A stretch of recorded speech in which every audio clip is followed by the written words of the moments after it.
एक लड़का था, उसका नाम था अबू उमर। 22 साल का था। सीरिया के एक छोटे से गांव से आया था।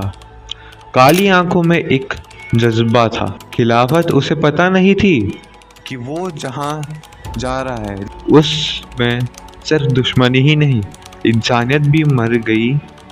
उसने अपना पहला मिशन चुना था इराक का एक शहर तरकीत।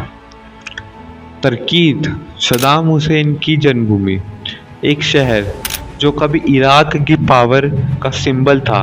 2014 में ये शहर बन गया एक कत्ले आम का मैदान जब आईसिस ने अपना झंडा वहां गाड़ा। आईसिस कौन थे? ISIS Sunni Islamist extremist terrorist group है जिसका एम था खिलाफत इस्टेब्लिश करना, जो इस्लामिक नियमों और पुराने तरीक़ों से पूरे वर्ल्ड को रूल करना। Section 1 the spark of fire attack began. Attack कैसे शुरू हुआ? 2014 में मसूल गिर चुका था। इराक आर्मी रिटेलिएट कर रही थी। तरकीत तक पहुंचने के लिए आईसिस ने हाईवेज का यूज़ किया। उनके पास थे अमेरिकन वेपन्स जो उन्होंने मसूल से लूट लिए थे। June 11, 2014 ISIS enter Tikrit with 800 to 1500 fighters. Iraqi forces mostly failed और सरेंडर्ड। आईसिस ने हेलीकॉप्टर गिराए, गवर्नमेंट बिल्डिंग कैप्चर किए। जहां हमने जिस इंसान की बात की थी वीडियो के शुरू में, अबू उमर, जो उसने सोचा था ये सिर्फ एक जीत है, लेकिन जो आगे हुआ वो जिहाद नहीं, एक कत्ले आम था। Section 2 camp surfaces the horror unfold. Camp surfaces एक फॉर्मर यूएस मिलिट्री बेस था जहां 1700 से ज़्यादा इराकी सिया कैडेट्स ट्रेनिंग ले रहे थे। उसमें से ज़्यादातर आपको जलियांवाला बाग का केस तो याद होगा। कैसे अंग्रेज़ों ने हिंदुस्तानियों को धोखे से हज़ारों की तादाद में इकट्ठा करके मार दिया। जलियांवाला बाग में जैसे हज़ारों लोगों को मार दिया गया था, वैसे ही इराक के सरफराज मिलिट्री कैंप में हज़ारों मिलिट्री कैडेट्स को मार दिया गया था, एक के बाद एक खड़ा करके। ये एक टेररिस्ट अटैक ही नहीं था, एक मास लेवल में जेनोसाइड भी था। आईसिस ने उन्हें कैप्चर किया, लाइन में खड़ा किया, एक्सटॉर्शन वीडियो शूट की और कैडेट्स को एक एक करके गोली मारती गई। बॉडीज को टाइग्रस रिवर में फेंक दिया गया या मास ग्रेव में दफना दिया गया।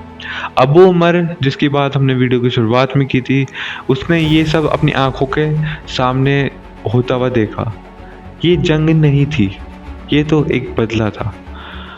सेक्शन 3 पॉलिटिकल ड्रॉप इराक की पॉलिटिक्स ने अटैक को फ्यूल देने का काम किया। प्राइम मिनिस्टर नूरी अल मलिक पर सुन्नी को डोमिनेट करने का इल्ज़ाम लगे। शिया सुन्नी टेंशन्स बढ़ रही थी। Sunni population felt ignored by Shia dominated government. ISIS used this anger to recruit and gain control. Irani General Qasim Soleimani stepped into this asset of Shia military. इस कहानी के विलन्स कौन थे? शिया लीडर अबू बकर al Baghdadi mastermind थे इस पूरे खिलाफत के सपने के पीछे। प्रोपेगेंडा लीडर्स भी थे जिनका इनफ डाटा इंटरनेट में अवेलेबल नहीं, जो ब्रूटल वीडियोस बनाते थे और साइकोलॉजिकल वॉरफेयर करते। Section 4 the heroes fight to take Tikrit back.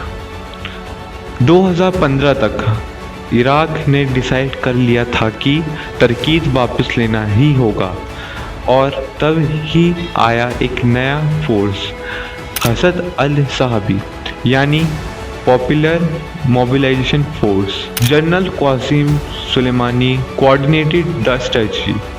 Over 30,000 Iraqi troops and military persons involved. US provide air strike cover. Hero Act. Shia and Sunni fighters fought side by side. Victim helped to identify mass graves. Local Tikritis ने ISIS के खिलाफ intelligence provide करी। Section 5 the fall of Tikrit March 2015 victory.